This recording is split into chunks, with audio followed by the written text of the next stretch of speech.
Hello children, நான் உங்கள் teacher Hemalatha.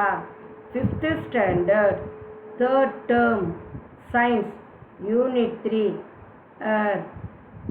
அதில் பார்ட் 1 பார்க்க போகிறோம். ஏர் காற்று. இங்கே நிறைய ஃபேக்ட்ரிஸ்லாம் இருக்கிறதுனால இந்த ஏர் என்ன ஆகுது, பொல்யூஷன் ஆகுதுன்னு காற்று மாசுபடுது. Learning objectives. இந்த பாடத்தில் என்னென்னலாம் நம்ம தெரிஞ்சுக்க போகிறோம். Know about different layers of atmosphere. பல்வேறு வளிமண்டல அடுக்குகளை பற்றி தெரிஞ்சுக்க போகிறோம். Understand the causes of air pollution. காற்று மாசுபடுவதற்கான காரணங்களை புரிஞ்சுக்க போகிறோம். List out the ways of reducing air pollution. காற்று மாசுபாட்டை குறைக்கும் வழிமுறைகளை அறிஞ்சிக்க போகிறோம். Know about the airborne diseases. காற்றின் மூலம் பரவும் நோய்களை தெரிஞ்சிக்க போகிறோம். Understand the importance of air in daily life. அன்றாட வாழ்க்கையில் காற்றினுடைய முக்கியத்துவத்தை பற்றி தெரிந்து கொள்ளல். Introduction. Air is present everywhere around us. காற்று நம்ம சுற்றி எல்லா இடத்துலையும் நிறைஞ்சி இருக்கு. Though we cannot see it, we can feel it. நம்மால் காற்றை பார்க்க முடியலனாலும் உணர முடியும். Air is a mixture of gases like oxygen, nitrogen, carbon dioxide and hydrogen. காற்று ஒரு கலவை. அதில் என்னென்ன வாயுக்கள் இருக்கு? Oxygen, nitrogen, carbon di oxide, hydrogen.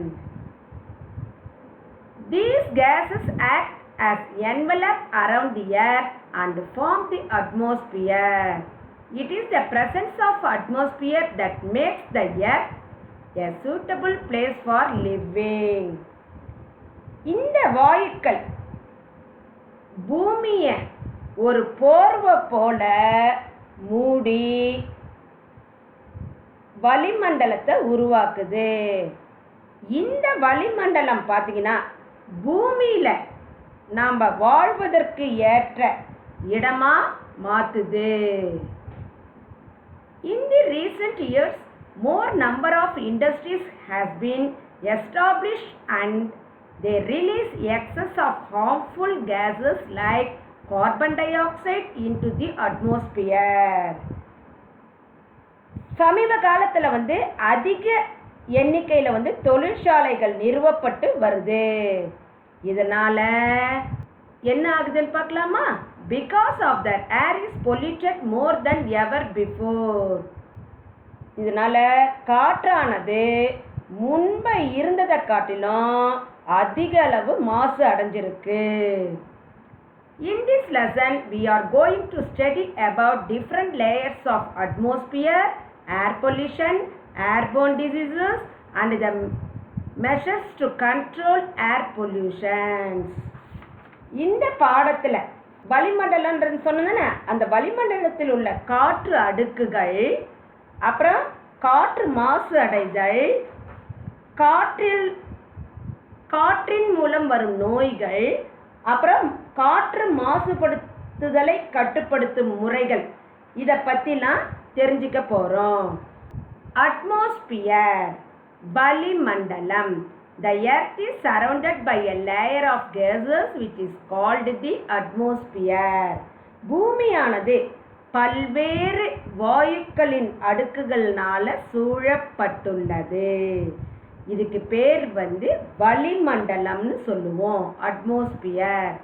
It is composed mainly of nitrogen 78% and oxygen 21%.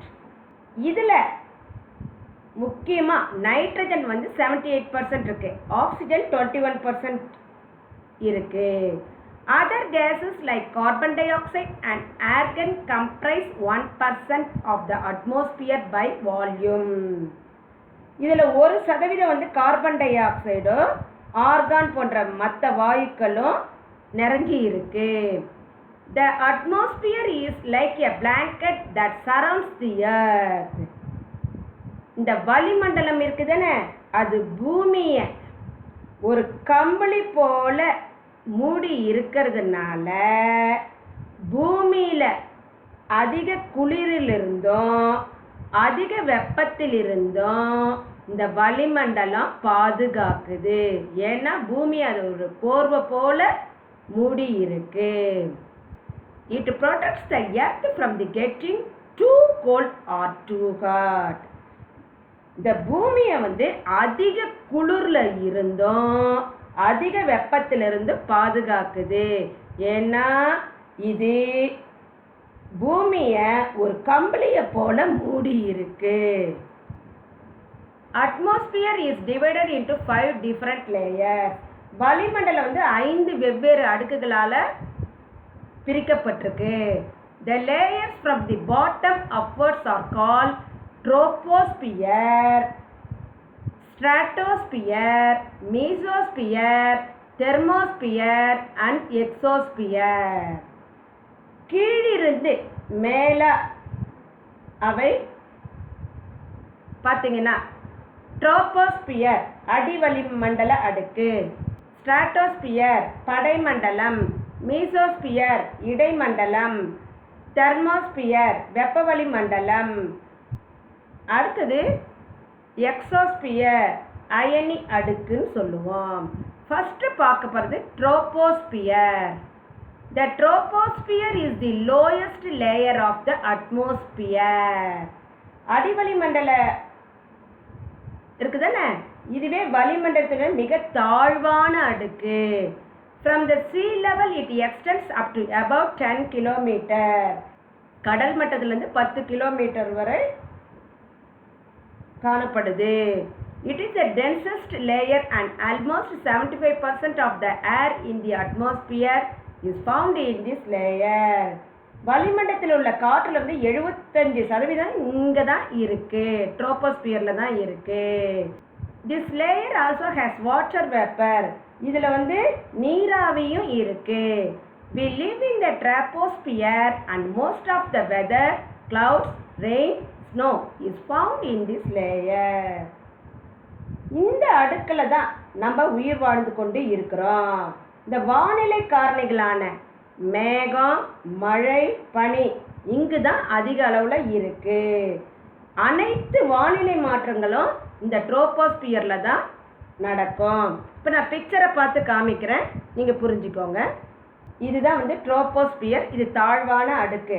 இது கடல் மட்டத்திலிருந்து 10 கிலோமீட்டர் உயரம் வரை இருக்குது, இன்னும் 12 கிலோமீட்டர் உயரம் வரை இருக்குது. இது அடர்த்தியான அடுக்கு. வளிமண்டலத்தில் காற்று இங்கே தான் 75% இருக்கு. இந்த அடுக்கில் பார்த்திங்கன்னா நீராவியும் இருக்கு. இந்த அடுக்கில் தான் நம்ம வாழ்ந்து கொண்டு இருக்கிறோம். இந்த வானிலை காரணிகளான மழை, பனி, மேகம் இங்கு தான் அதிக அளவில் இருக்கும். அனைத்து வானிலை மாற்றங்கள் ஏற்படுத்துவதற்கு முக்கியமான காரணம் இந்த ட்ரோபோஸ்பியரில் தான் நடக்கும். ஸ்ட்ராட்டோஸ்பியர் படைமண்டலம் சொல்லுவோம். It extends from the top of the troposphere to about 50 km above the ground. இது அடிவளிமண்டலத்தினுடைய மேல் பகுதியில் தொடங்கி நிலமட்டத்திலிருந்து மேல் 50 கிலோமீட்டர் உயரம் வரை பறந்து காணப்படுது. Ozone layer found in this layer absorbs harmful ultraviolet rays which can cause damage to our skin and eyes. இங்கே ஓசோன் அடுக்கு இருக்கு. அது மனிதர்களுக்கு தீங்கு விளைவிக்கக்கூடிய கண்ணு மற்றும் தோலில் பாதிப்பு ஏற்படுத்தக்கூடிய இந்த புற ஊதா கதிர்கள் இருக்குதானே, அதை இந்த ஓசோன் அடுக்கு ஈர்த்துக்குதாமா. There is no water vapor in this layer. இந்த அடுக்கில் நீராவி கிடையாது. The temperature in this layer is around -550 Celsius. இங்கு வெப்பநிலை -550 செல்சியஸ். ஓகேவா? இங்கே பாருங்க, இதுதான் ஸ்ட்ராட்டோஸ்பியர். இதனுடைய மேல் பகுதியில் இந்த ட்ரோபோஸ்பியர்லேருந்து மேலடுக்கில் தொடங்கி இந்த நிலமட்டத்திலேருந்து 50 கிலோமீட்டர் உயரத்தில் இருக்குது. இதில் தான் ஓசோன் அடுக்கு இருக்குது. இந்த ஓசோன் அடுக்கு வந்து மனிதர்களுடைய கண் மற்றும் தோலில் பாதிப்பு ஏற்படுத்தக்கூடிய புற ஊதா கதிர்கிறதுன்னு அல்ட்ரா வயலட்டு அதை வந்து இது வந்து ஈர்த்துக்குது. இந்த அடுக்கில் வந்து நீராவி கிடையாது. இந்த வெப்பநிலை பார்த்தீங்கன்னா -550 செல்சியஸ் இருக்கு. அடுத்தது மீசோஸ்பியர், இடைமண்டலம் சொல்லுவோம். The region above the stratosphere is called the mesosphere. படைமண்டலத்துக்கு மேலே இருக்கிறது வந்து இடைமண்டலம். It extends upward to a height of about 85 km from the ground. இது தரமட்டத்திலிருந்து 85 கிலோமீட்டர் உயரம் வரை காணப்படுது. The temperature in this layer decreases with height and it is -1100 Celsius. இங்கே உயரம் அதிகரிக்க அதிகரிக்க இந்த வெப்பநிலை வந்து குறைஞ்சி காணப்படும். அது எவ்வளவு அப்படின்னா -1100 டிகிரி செல்சியஸ் அளவுக்கு இருக்கும். Most of the meteors found in the sky burn in this layer. இந்த அடுக்கில் தான் பார்த்தீங்கன்னா விண்கற்கள் சொல்லுவோம். இந்த விண்கற்கள் வந்து இந்த அடுக்கில் தான் எரிஞ்சுக்கிட்டு இருக்கு. இப்போ பாருங்க, இதுதான் மீசோஸ்பியர். இந்த படைமண்டலத்துக்கு மேலே இருக்கிற அடுக்கு தான் மீசோஸ்பியர். தரைமட்டத்திலேருந்து 80 கிலோமீட்டர் வரை காணப்படுது. இது உயரம் அதிகரிக்க அதிகரிக்க இதனுடைய வெப்பநிலை வந்து குறைஞ்சிக்கிட்டே இருக்கும்.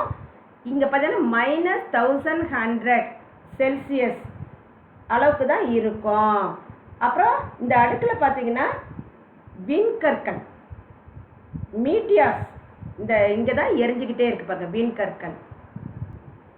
அடுத்தது தெர்மோஸ்பியர், வெப்ப வளிமண்டலம். The layer of very rare air above the mesosphere is called the thermosphere. இடைமண்டலத்துக்கு மேலே காற்று அரிதாக இருக்க உள்ள அடுக்கு வந்து வெப்பமண்டலம் சொல்லுவோம். அதுதான் தெர்மோஸ்பியர்னு பேர். இது பாருங்க, it is found above the mesosphere. இது வளிமண்டலத்தினுடைய 3வது அடுக்கு இருக்கு பார்த்தீங்களா, தெர்மோஸ்பியர். இது வந்து இந்த இடைமண்டலத்துக்கு மேலே இருக்கிறது இருக்கு. இங்கே காற்று வந்து ரொம்ப அரிதாக தான் இருக்கும். அடுத்தது exosphere, வெளியடுக்கு. The outermost layer of the atmosphere is called the exosphere. வளிமண்டலத்தினுடைய கடைசியாக காணக்கூடிய அடுக்கு வந்து வெளி அடுக்குன்னு சொல்லுவோம், exosphere. It lies between 400 and 1500 kilometre above the earth. இது பூமியிலேருந்து 400 கிலோமீட்டர் முதல் 1500 கிலோமீட்டர் வரை உயரத்துக்கு பரவி இருக்கு. The air here is extremely thin. இங்கே காற்று மிகவும் குறைஞ்ச அடர்த்தியோட இருக்கும். இதுதான் எக்ஸோஸ்பியர், வெளியடுக்கு. பாருங்க, இதுதான் கடைசி அடுக்கு. இது வந்து தரைமட்டத்திலிருந்து 400 முதல் 1500 கிலோமீட்டர் இதுவரை வந்து உயரத்தில் பரவி இருக்கு. இங்கே பார்த்தீங்கன்னா இந்த காற்று மிகவும் குறைஞ்ச அடர்த்தியோட இருக்கும். ஆக்டிவிட்டி 1 பாருங்க. Read the weather news in a daily newspaper and note down the changes in the weather over a week. In which layer these changes take place? Discuss in the classroom about these changes and record your points. இப்போ நீங்கள் தினசரி news paper வாங்குங்க. அதில் அந்த வானிலை குறித்த செய்தியெலாம் வருதுன்னு அது ஒரு வாரத்துக்கு அந்த வானிலையில் ஏற்படக்கூடிய மாற்றங்களை அப்படியே குறித்து வச்சுக்கோங்க. எந்த அடுக்கில் இந்த மாற்றங்கள் நடைபெறுதுன்றத நீங்கள் உங்கள் கிளாஸ் ரூமில் வந்து டிஸ்கஸ் பண்ணுங்கள். பாயிண்ட்ஸ் எல்லாம் அப்படியே பதிவு பண்ணி வச்சுக்கோங்க. டூ யூ நோ, இவரை பார்த்தீங்களா, மலைக்கு ஏறுறாரு. இவர் கையில் வந்து ஆக்சிஜன் சிலிண்டர் வச்சுருக்காரு. உயரம் அதிகரிக்க அதிகரிக்க இந்த வளிமண்டலத்தில் வந்து காற்றினோட அளவு குறையுது. அதனால் ஆக்சிஜனோட அளவும் குறையுது. அதனால் இந்த மலை ஏறுறவங்க இருக்காங்க பார்த்தீங்களா, அவங்க மலை ஏறும்போது இந்த மாதிரி ஆக்சிஜன் சிலிண்டரையும் எடுத்துக்கிட்டு போவாங்க. இம்பார்ட்டன்ஸ் ஆஃப் ஏர், காற்றின் முக்கியத்துவம். Air is important for all the living organisms. அனைத்து உயிரினங்களுக்கும் காற்று ரொம்ப அவசியம். Without air, no life can exist on the earth. காற்று இல்லாமல் எந்த உயிரினமும் பூமியில் வாழ முடியாது. We take in oxygen from the air and release carbon dioxide. நம் காற்றுல ஆக்சிஜனை உள்ளிழுத்துக்கிட்டு கார்பன் டை ஆக்சைடை வெளியில் விடுறோம். Plants in turn use carbon dioxide present in the air to produce their food. தாவரங்கள் இந்த கார்பன் டை ஆக்சைடை உணவு தயாரிக்க பயன்படுத்திக்குது. The gases such as oxygen, nitrogen, carbon dioxide and hydrogen present in the air are important to us for many reasons. இந்த காற்றுல இருக்கிற oxygen, nitrogen, carbon di oxide, hydrogen இதெல்லாம் பல்வேறு காரணங்களுக்காக நமக்கு ரொம்ப அவசியமாகுது. Let us study about the importance of air in this section. நம்ம காற்றினுடைய முக்கியத்துவத்தை பற்றி இந்த பகுதியில் பார்க்கலாம். Water cycle, நீர் சுழற்சி. Water vapor present in the air is important for the formation of water cycle. காற்றில் உள்ள நீராவியே இந்த நீர் சுழற்சிக்கு காரணமாக இருக்கு. Water from the water bodies such as rivers and oceans evaporates and becomes water vapor. ஏரி, பெருங்கடல் போன்ற நீர்நிலையில் உள்ள நீர் அப்படியே ஆவியாகி நீராவியா மாறுது. This water vapor then forms the clouds. இது ஒரு மேகங்களை உருவாக்குது. These clouds move to the land and get cool to give us the rain. இந்த மேகங்கள் அப்படியே நிலத்தை நோக்கி வரும்போது குளிர்ச்சியாகி மறுபடியும் மழையை தருது. இந்த மேகங்களுடைய நகர்வு இருக்குது தானே, அது காற்றின் மூலமாக ஏற்படுது. இங்கே பாருங்க, this movement of clouds is possible due to air. இந்த மேகங்கள் நகர்றது காற்றுனால தான் ஏற்படுது. இங்கே இருக்கிற கடல், ஏரியில் நீர் ஆவியாகி அப்படியே நீராவியாக சூரியன் மூலமாக நீராவியாக மாறுது. அது அப்புறம் மேகங்களை உருவாக்குது. இந்த மேகங்கள் மறுபடியும் நிலத்தை நோக்கி வரும்போது இது குளிர்ந்து மழை பொழிவை தருகிறது. இதுக்கு என்ன பேர்னா பெர்குலேஷன், எவாப்ரேஷன், கண்டென்சேஷன், பிரசிபிடேஷன். அப்படியே அப்படியே வருது நீராவி போக்கு பாருங்க. அப்படியே ஆவியாது, ஆவி சுருங்குது, அப்புறம் மழை பொழியுது, அப்புறம் இந்த மழை அப்புறம் தண்ணி அப்படியே வழிந்தோடுதல், மறுபடியும் நீராவி போக்கு. இதே மாதிரி தான் மாற்றி மாற்றி வருதா வாட்டர் சைக்கிள். சப்ளைஸ் எனர்ஜி, ஆற்றல். We breathe oxygen present in the air and it is supplied to the cells in our body. நாம் காற்றில் உள்ள ஆக்சிஜனை சுவாசிக்கிறோம். அது நம் உடலில் உள்ள திசுக்களுக்கு அந்த ஆற்றலை வழங்கப்படுது. Body cells burn the food molecules with the help of oxygen and produce energy.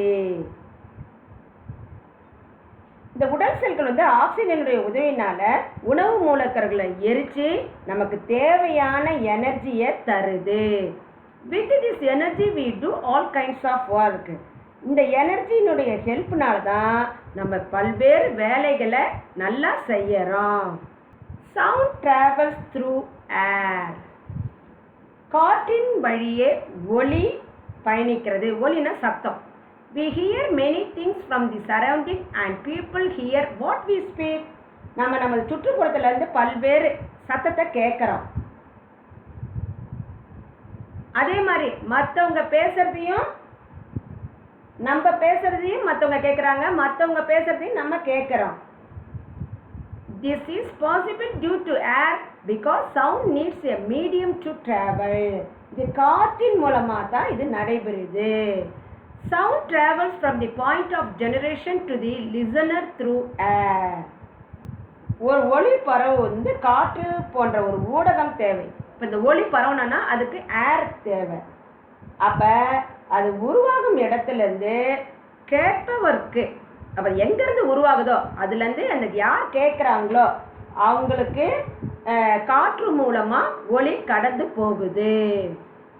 அடுத்தது யூஸ்ஃபுல் ஃபார் பிளான்ட்ஸ், தாவரங்களுக்கு பயன்படுதல். Nitrogen present in the air is useful for plants. காற்றில் உள்ள நைட்ரஜன் தாவரங்களுக்கு பயனுள்ளதா இருக்கு. The nitrogen in the atmosphere is converted into easily absorbable nitrates by plants with the help of some microbes. Nitrogen ஆக்கம் சொல்லுவோம். அந்த nitrogen ஆக்கம்ன்ற ஒரு செயல்முறையின் மூலம் காற்றில் உள்ள நைட்ரஜன் வந்து நைட்ரேட்டா மாற்றம் அடையுது. It is known as nitrogen fixation. இதுக்கு என்ன பேர் சொல்லுவோம்னா நைட்ரஜன் ஆக்கம் சொல்லுவோம். These nitrates are useful for the growth of plants.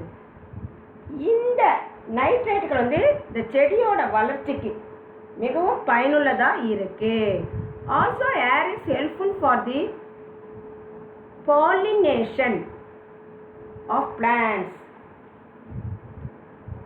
காற்றானது இந்த தாவரங்கள் வந்து மகரந்த சேர்க்கை பாலினேஷன்னா மகரந்த சேர்க்கை நடைபெறுவதற்கு உதவி செய்து. pollen grains travel from one plant to another plant through air. இந்த மகரந்தத்தூள் வந்து காற்றின் உதவியோட ஒரு தாவரத்திலிருந்து இன்னொரு தாவரத்துக்கு போகுது. The cross pollination is achieved with the help of air. அயல் மகரந்த சேர்க்கைக்கு இந்த காத்து வந்து உதவி செய்யுது. டிரான்ஸ்போர்ட் போக்குவரத்து. Movement of air is called wind. வாயுக்களினுடைய நகர்வு காற்றுன்னு சொல்லுவோம். This is helpful for the ships and boats to sail on the water. கப்பல் படகு கடல்ல பயணம் செய்யறதுக்கு இந்த காத்து உதவி செய்யுது. Aeroplanes and helicopters travel through ஏர். இந்த விமானம் ஹெலிகாப்டர்லாம் காற்றில் வந்து பயணம் செய்யறதுக்கு இந்த ஏர் உதவுது. டிரான்ஸ்போர்ட்னா போக்குவரத்து. Sports. Paragliding is the recreational and competitive adventure sport of flying. Paragliding பொழுதுபோக்கு மற்றும் சாகசம் செய்யும் விளையாட்டு போட்டி. In the sports, pilot sits in a harness suspended below a fabric wing. இந்த விளையாடக்கூடிய நபர் வந்து துணியாலான ஒரு ரெக்கையின் கீழ் உள்ள இருக்கை பட்டை மீது உட்கார்ந்துட்டு இருப்பாராமா. Hang gliding is also an air support or recreational activity in which a pilot flies a light non-motorized foot launched aircraft called a hang glider. இந்த தொங்கும் கிளைடிங்கிறது ஒரு வகை விளையாட்டு. இதில் விளையாடுபவர் வந்து லேசான மோட்டர் இல்லாத பாதத்தினால இயங்கக்கூடிய தொங்கு கிளைடர் இந்த சொல்லக்கூடிய சிறு விமானத்தை வந்து இயக்குவாராமா. அதுக்கு பேர் ஹேங் கிளைடர்னு பேரு. Paragliding and hang gliding are possible with the help of air. இது ரெண்டுமே காற்றின் மூலமா நடைபெறுது. காற்று உதவியோடு தான் இதெல்லாம் விளையாட முடியும். மற்ற விளையாட்டுகளான கட்டைகளை கொண்டு கடல் அலைகள் மேலே சீறி பாயறது இந்த பிக்சரில் பாருங்க. இந்த மாதிரிலாம் கட்டை இருக்கும். சில பேர் அந்த கட்டையில் இப்படி சீறி பாய்வாங்க. அப்புறம் பட்டம் விடுறது, அப்புறம் பாய்மர கப்பல், இதெல்லாம் வந்து காற்றோட உதவியோட தான் இதெல்லாம் விளையாட முடியும்.